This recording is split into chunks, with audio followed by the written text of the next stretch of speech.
BUET campus সত্যিই অসাধারণ, কিন্তু আমি এখানে কি করতেছি সেজন্য আপনাদের জানাতে চাই, বুয়েটে চলছে রিনিউয়েবল এনার্জি ফেস্ট 2025 23-24 এপ্রিল 2 দিন ব্যাপী। এই এনার্জি ফেস্টের ম্যানেজমেন্ট টিমে অ্যাজ আ ইউথ লিডার কাজ করছি আমি। এখন কথা হচ্ছে, রিনিউয়েবল এনার্জি ফেস্ট কেন হচ্ছে, কি প্রয়োজন, আর বুয়েট এবং অ্যাকশন এইডের মতো বড় প্রতিষ্ঠান কেন এটা অর্গানাইজ করতেছে? উত্তরটা হচ্ছে, রিনিউয়েবল এনার্জি মানে নবায়নযোগ্য শক্তি।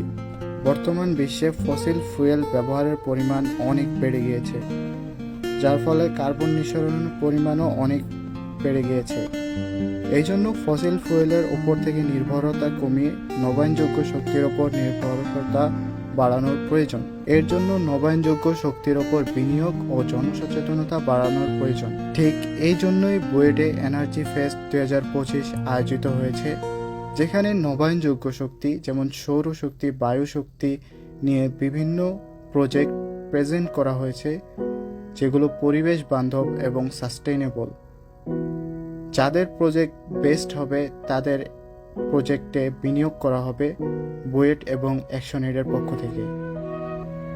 এছাড়াও এই ফেস্টে রয়েছে বিভিন্ন সেমিনার, যেগুলোতে ইন্ডাস্ট্রি এক্সপার্ট এবং ইঞ্জিনিয়াররা তাদের জ্ঞান শেয়ার করেছেন, সমস্যা নিয়ে আলোচনা করেছেন এবং এগুলো অনেক তথ্যবহুল ছিল।